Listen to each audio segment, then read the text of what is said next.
Welcome to part 4 of Let's Play The Crown of Kings by Steve Jackson. At the end of the last part, I was about to read paragraph 240. Here we go. Remembering your promise to Javin, you look around for the beggar woman. She has moved across the courtyard towards the large double gate at the far side. You gather up some evidence from the bodies to substantiate your claim and run over to her. She is overjoyed at your news. Small tears force themselves through her closed eyelids. You do not know what it will mean to me to have been freed from these tormentors, she sobs. You have made an old woman very happy, and for this you must be rewarded. Take this pendant. Although it has done little for me, it is blessed with luck. When you first put the pendant on, you can increase your initial luck score by 1 and restore your luck to this new level. Okay, let's do that now.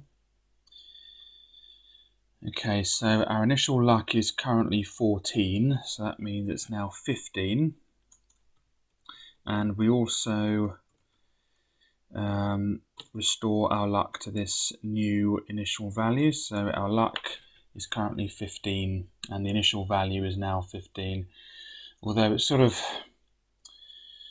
the word initial means, it means first, so it's not really our initial luck. It's more like our maximum luck, because it's not initial, because it's not our first. Yeah. Anyways, let's just write that down. So, pendant increases initial luck by 1 and restores luck to initial value. And I'll just say used. There we go. Okay, so that's that used. Anyway, she continues. And I will also offer advice. Ahead of you is one of the Throban doors. Do not attempt to open it without discovering the password. Would that I knew it and could tell you, but alas, I do not. The password is known by Valignia, but to reach him you must first pass by the mucolytics. Take care with them. She also gives you a small pouch. Looking inside, you find a small, stoppered flask made of shiny metal. This flask, says Javin, contains a few drops of holy water from the Tin Pang River. Its healing properties are well known. I have no use for it. It can do nothing for my curse, but you may find it useful. You thank Javin and continue towards the doors. Turn to 135. Okay, so let's write all that down. So the password, the Throban door's password is known by Valignia. So let's just write all this down. The password to the Throban doors is known by Valignia, and but to reach him you must first pass by the mucolytics.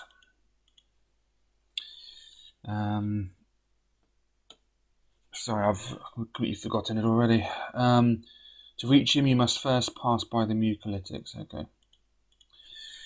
So to reach Valignia, we must pass by the mucolytics. Sounds like some sort of nasal disease. Anyway, oh no, I can't come into work today. I have mucolytics. Anyway, excuse me. We also have holy water from the Tin Pang River. So let's write that down as well. So holy water from the Tin Pang River.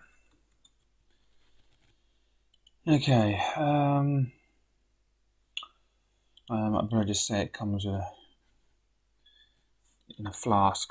Flask containing. There we go. Anyway, so that's that done.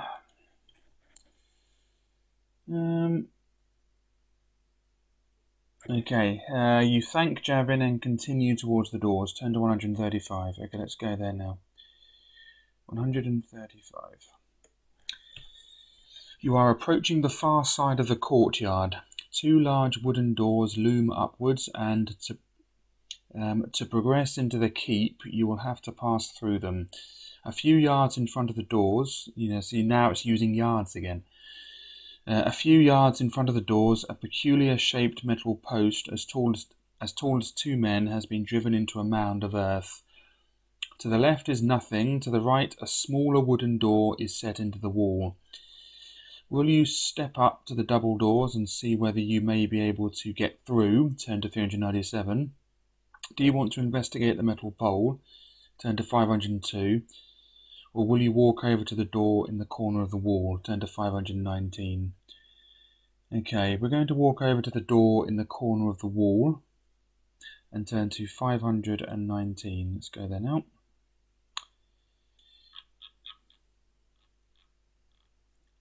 Here we are.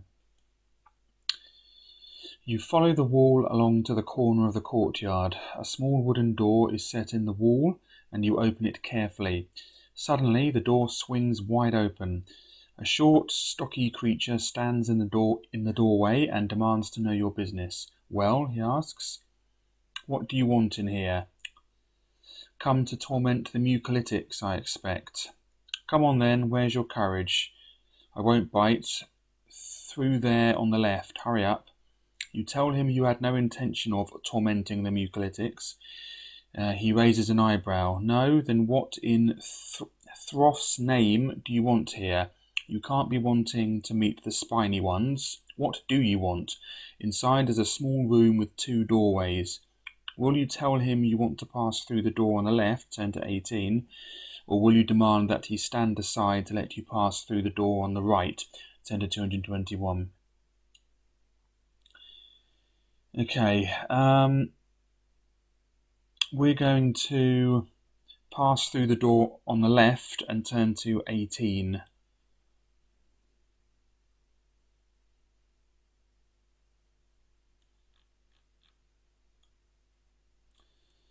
Off you go then, he says, stepping aside to allow you into the room.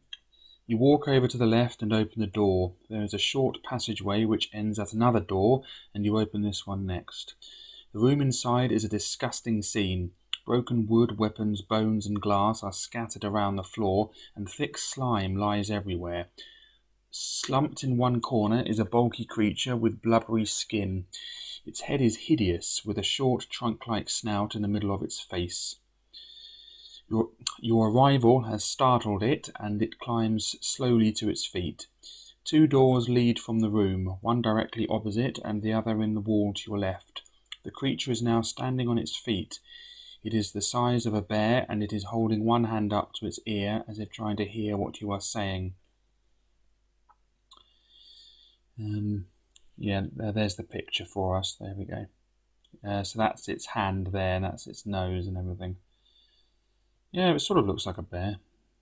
Anyway. But so far you have said nothing. Will you ignore it and rush towards one of the other doors, turn to 515, or will you pause and talk to it, turn to 480? Okay, we're going to ignore it and rush towards one of the other doors, and turn to 515. Here we are. As you step forwards, the creature lumbers towards you. It is not impressed with your manners and swipes at you with a large blubbery arm. Will you draw your sword and attack it, turn to 475, or will you cast a spell? Kin 744, Dim 609, Doz 715, Rap 780, Nith 665. Okay, we're going to cast a Nith spell and turn to 665.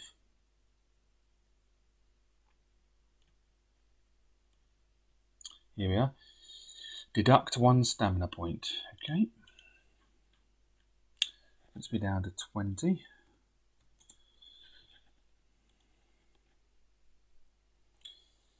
You cast your spell and wait. as a horrendous stink fills the room. Do you have any nose plugs with you? If so, you must put them on quickly or you will be affected. If you don't have any nose plugs, then you are affected by the spell, which makes you vomit violently. Deduct 3 stamina points. But whatever you think of the smell, the creature's reaction is worse. Unable to avoid the stench, the creature has fallen to the ground in the corner of the room and seems to be having a fit of some sort.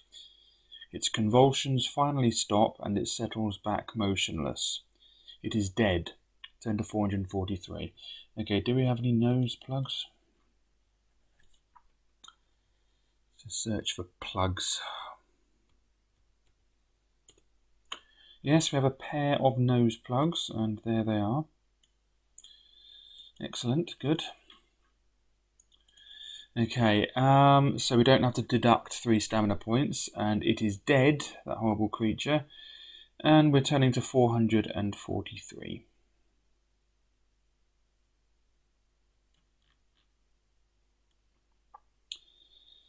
Before continuing, you look through the debris littering the floor of the room. A rusty sword lies in one corner. If you have no weapon, you may take this with you, but it is not much of a weapon. When using this sword, you will fight at 1 below your skill score. If you have a weapon, you may only take this sword if you will leave behind one of your other possessions, not gold or provisions. A small string of bones fashioned into a bracelet is hidden under a wooden plank, and you may also take with you 2 goblin teeth and 5 gold pieces which you find on the floor. Which way will you continue? Do you want to head through the door opposite the one through which you entered, 10 to 263, or will you try the door in the other wall, 10 to 547? Okay, we don't want the sword, so we're leaving that. However, we will take the bracelet of bones, the goblin teeth, and the 5 gold pieces. So let's make a note of that. Although we could take the sword if we wanted to, because we have that backpack, which means that we don't have to leave we don't have to leave an item behind or something. Anyway, bracelet of bones, bonesy. We have 2 goblin teeth, and we have another 5 gold pieces. That puts our gold pieces up to 63. So that's good. We almost have enough to retire, so we don't have to finish the mission. Blimey. I mean, we're lucky enough. In fact, we're so lucky. I mean, if there were lottery tickets in this world, I'd buy one. Anyway. Anyway, what are we going to do? We're going to head through the door opposite the one through which we entered. So we're turning to 263. Here we are. You leave the room and step out into the passageway behind the door.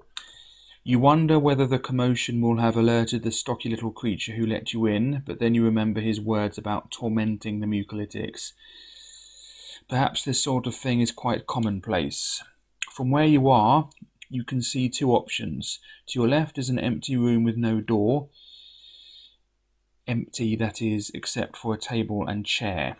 It looks like a suitable place to rest and perhaps eat some provisions. But the raised portcullis above the doorway is a little worrying. Ahead is another door, above which is a sign. Enter only those who will pay the price. Where will you go next? Into the empty room to rest, 10 to 167, or ahead to try the door, 10 to 428. We're going to go into the empty room to rest and turn to 167.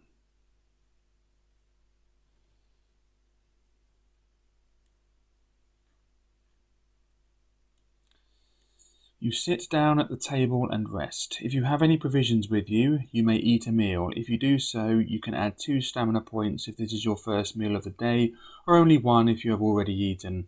Have you visited anyone called Shadrach on your travels? If so, turn to 77. If not, turn to 306. Okay, we are going to eat here, so deduct 1 from our provisions rather. puts us down to 6, and that puts our stamina up to 22 again, which is maximum or initial. Anyway, do we know anyone called Shadrach? Okay, let's do a little searchy for it. So, Shadrach. Well, I haven't written anything down mentioning that name. Although my notes say I have met someone called Shadrach, and therefore I'm turning to 77. I must have thought I must have forgotten to note it down or something, but I have in my notes that I have met someone, and they're the notes that you can't see. So yeah, I have met someone called Shadrach, and so I'm turning to 77.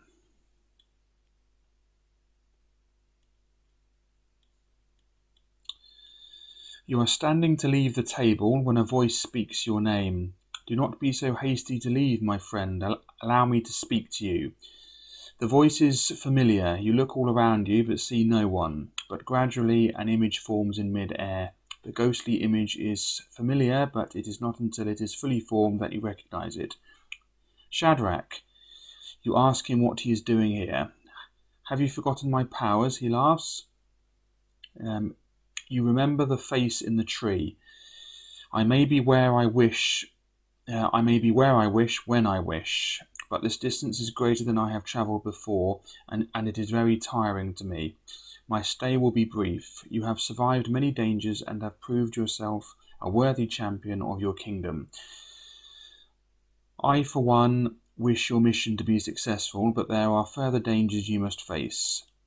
The Throban doors must be opened, and their secrets are held by the most cunning of the Archmage's followers.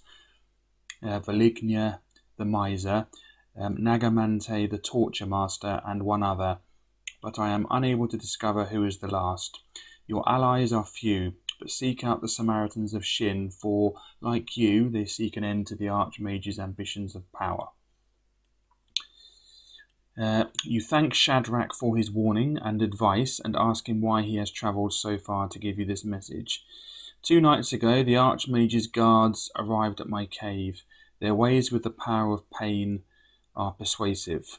I am an old man and could not resist their tortures. I was forced to tell you what I knew of your journey. For providing the information, they rewarded me well. I have been staked on a cross outside my own cave ever since. My body gave up its life this morning.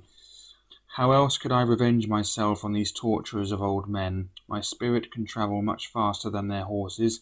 I have arrived before them to aid you however I can. Shadrach's image begins to fade. His powers are weakening.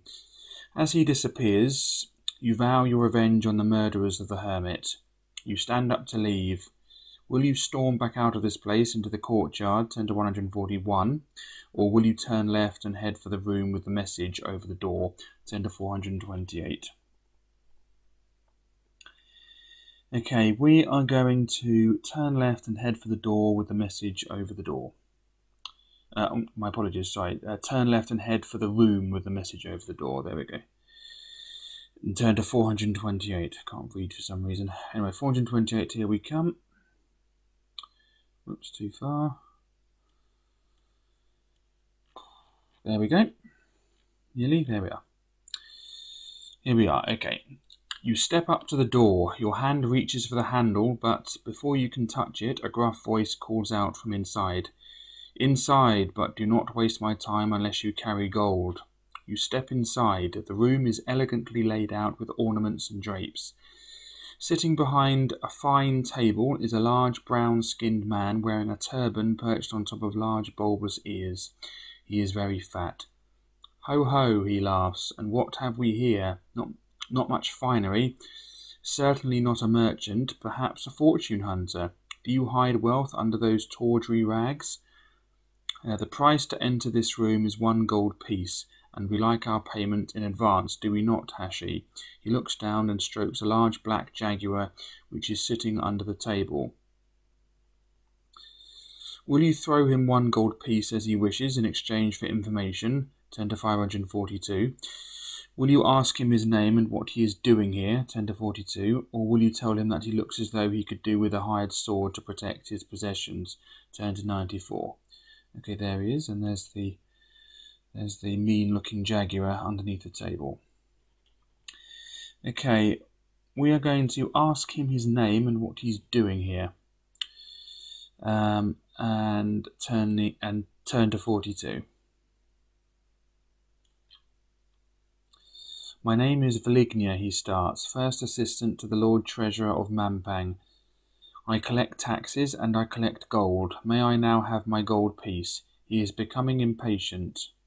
The jaguar growls under his table. Will you give him the gold piece for which he is asking, turn to 542, or continue to refuse, turn to 132? We're going to continue to refuse and turn to 132.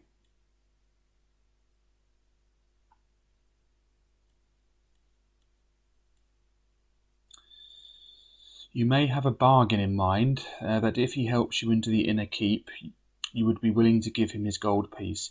If you wish to do this, you will find that he is a bargaining man and you will have to strike a deal. You may offer him 1, 2, or 3 gold pieces. Choose your quote-unquote final offer and roll 1 die. If you offer him 1 gold piece, you must roll a 5 or 6 for him to accept. If you offer 2 gold pieces, a roll of 3 to 6 means he accepts. If you offer 3 gold pieces, a roll of 2 to 6 means that he will accept your price. If he accepts, turn to 20. If he does not accept, or if you have no gold to offer, or if you do not wish to offer him any gold anyway, turn to 160. Okay, we're not going to offer him any gold anyway, so we're going to turn to 160.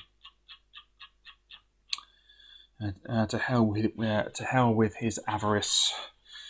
Anyway, I see we have a visitor who does not like to part with gold, or perhaps our friend has something else to offer. Will you offer him something else from your backpack, 10 to 66? Draw your weapon and leap across the table at the fat man and his jaguar, 10 to 205, or cast a spell. Dud, 652, Sap, 693, Nap, 621, Nif, 763, Far, 735. Okay, we're going to draw our weapon and leap at the fat man and his jaguar, and turn to 205. You leap across the table and grab the man by the throat. His pet snarls at you, but you threaten Velignia with his life if he does not call off the jaguar. Nervously, he does so. You demand to know how you may get through into the inner keep. Turn to 276. 276. All right, he agrees. I will tell you the password you will need to pass through the Throban doors. You stop him and demand that you must have proof that it is the right one. A quick flash of disappointment flickers over his face and you smile. You have guessed right, he would have tried to trick you. You are a shrewd one, and no doubt, he says, but I will do as you say. He opens a drawer in the table and pulls out a book. Handwritten on its pages are diagrams of the courtyard and sketches of the lands of High Zaman. It is the drawings of the courtyard that take your attention. He points to a representation of the double doors. Written in the ink next to the doors is a meaningless word, Alara Latanalara, and that, he says, is the password. Whisper it to the lock on the gates and the handle will turn. Now be gone and leave me in peace. You leave the miser's room, but after such an encounter you are not feeling at your most honest. You cannot resist pocketing a small pouch lying on his desk. Outside of the room you open the pouch. Your guess was right. Inside are 10 gold pieces. Add 2 luck points for the snatch and turn to 141. Okay, so we need to add 10 gold pieces. We don't need the luck, it's already at maximum, but we'll add 10 gold pieces. That puts us up to 73. Early retirement, and then we need to write down the password. So the password for the Throban doors is, whoops, that's been capitalized, is Alara Latan Alara, I think that was it. Alara, Latan, Alara, yeah. It's pretty much Alara, Latan, and then Alara again, so it's not too bad to remember. Anyway, that's it. Alright, that's that done. Anyway, we're now turning to 141. So 141. Here we are. You pass along the hallway and through the mucolytics room. At the end of the next passageway, you can hear voices in the room beyond. You open the door. There you are, I told you, the Analander. And when you capture the dog, remember to tell our master that it was I, Rid the gnome, who gave you this information. You curse. The little gnome has summoned guards to capture you. In his room are at least a dozen armed guards, and they rush towards you. Do you have a blessed hardwood spear with you? If so, turn to 17. If not, turn to 266. Okay, so this is one of those paragraphs where we recognise as the Analander. That means we can subtract 40 from this and turn to 101. So let's turn to 101, because remember, we're as we destroyed or killed all the 7 serpents in the last book, we shouldn't be recognised because they didn't warn the Archmage or whatever. Anyway, here we are.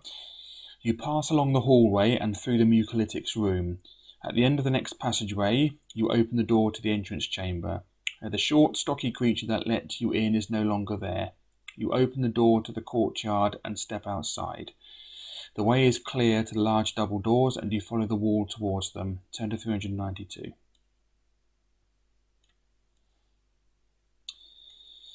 You step up to the large double doors. Will you try to open them with a key, turn to 185, or a password, turn to 498? Okay, anyway, we have a password, so we're going to try and use a password. Turn to 498.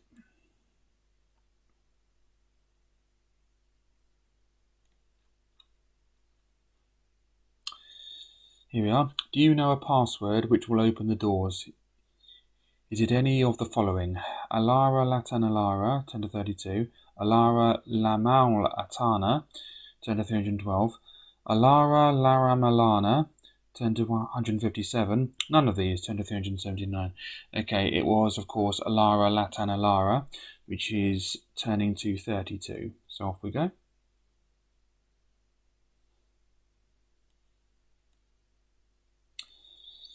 You speak your password. With bated breath, you wait for something to happen. A tiny click sounds hopeful. You gather your courage and reach for the large handle. You turn it. The door opens. You have now managed to pass through 2 Throban doors, and you may enter the inner keep. Turn to 538. Slowly the door opens. As soon as it is opened wide enough, you step inside. Behind the door is a short path leading up to the inner keep. It branches in 2 directions. To the left it leads to a solid wooden door which looks as if it must be the main entrance to the keep. But this door is guarded by birdmen. 2 birdmen by the door are talking to each other and laughing. They have not noticed you. A head appears at the door and beckons them inside. This could be your opportunity to nip inside if you are quick. But then anywhere you find birdmen cannot be safe. To the right, the path leads to a smaller door. Steam is spouting from a window by this door, and noises, clanking and voices are coming from inside. Perhaps this is the tradesman's entrance. Which way will you choose? Will you take the path to the left and risk the birdman, turn to 565, or will you investigate the other door in spite of the noises, turn to 492? Okay, we're going to risk the birdman and turn left and turn to 565, which is just over here. So 565, here we are. You creep up to the door, listening for any sounds which indicate the return of the birdman. You can hear voices, birdman voices, coming from somewhere inside, but the door seems safe enough. You open it and step through. Inside is a wide hallway which stretches into the keep. Doors, some of them open, line both walls. There is also a weapon stand by the side of the door where swords have been left. If you do not have a sword, you may take one from here. I do have a sword, so that's unnecessary. Your ears prick up at the sound of voices coming from further down the hallway. Someone is coming. You decide to hide quickly behind one of the doors leading from the hallway. Will you choose the nearest door on the left, turn to 161, or the nearest on the right, turn to 511? Okay, we're going to choose the nearest door on the left and turn to 161. Oh, here we are. You step into the room just in time as 3 birdmen turn round a corner and head towards you. You breathe a sigh of relief and turn round to lean back on the door, but as you do so, your heart stops. Out of necessity, you did not check the room before you entered. Now you can see where you are. There is an old Backlands expression which is appropriate here. Hiding from snattercats in a strangle bush. Rising to their feet and glaring at you over pointed beaks are 3 more birdmen. What will your reaction be? Will you try to talk to them? Turn to 9. Will you think desperately of a good excuse and leave as soon as possible? Turn to 258. Or will you just race out into the passage? Turn to 74. There are some mean customers, blimey. Anyway, we're going to try to talk to them, and therefore turn to 9.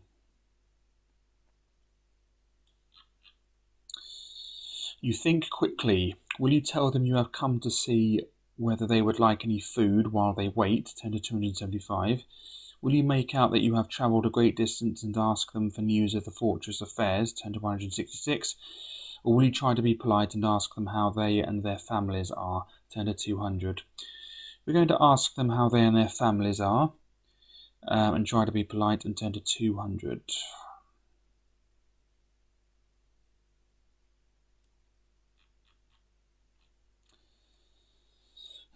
They look at each other strangely. The situation is puzzling. A human comes bursting into their room as if being chased by a spectre, and then starts asking about their families. They cannot make sense of it. Confused, one of them steps forwards and in a twittering voice says, "Our blessed mothers are well, but what business is this of yours?" Will you take advantage of their confusion, apologise for the intrusion and ask permission to leave, turn to 527, or apologise for offending them and continue the conversation, turn to 429. Okay, we're going to apologise for offending them and continue the conversation, and turn to 429. In a soft voice, you add that you are glad to hear about their mothers and ask whether their fathers are also well. Now the 3 scowl at you menacingly. Do not ask. Our mothers are well, that is all that need concern you. And what of you? Where is your home? They are in their own way continuing the pleasantries. Will you tell them that you are from Analand? Turn to 578. Or will you claim to be from Kare? Turn to 326. Okay, we're going to tell them that we're from Analand, and turn to 578.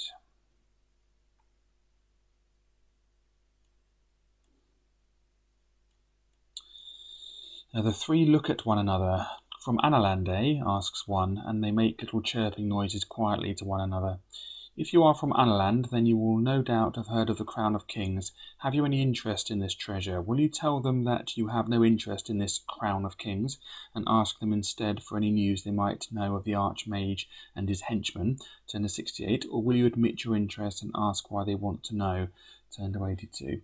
Okay, we're going to admit our interest and ask why they want to know, and turn to 82.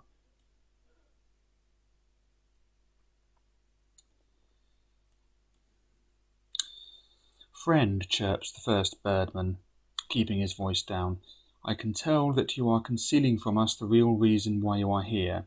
But that is wise. Caution is wisdom in Mampang. But whether or not you came upon us by accident, you have made a lucky discovery, for we can help you more than you think with your mission. My name is Peewit Crew. We 3 are known as the Samaritans of Shin, and our goal is the overthrow of the Archmage. He is a power-crazed madman, and his ambitions must be stopped. Find the Crown of Kings. If you do, we will all have our wishes. If we can help you, we will. If you need our help, blow on this. We will come to your aid if we can." Peewit Crew hands you a small silver whistle, which you place safely in your pack. You thank him and the other Samaritans and leave the room. They offer their best wishes as you do so. Add 2 luck points for this encounter and turn to 479. Okay, I don't need the luck points, but I will take the silver whistle. So, silver whistle. There we go.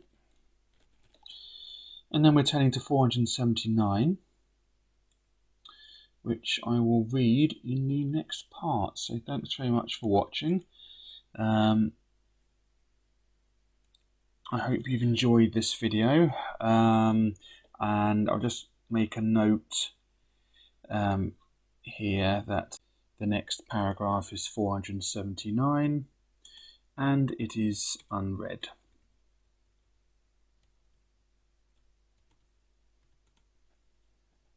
And goodbye.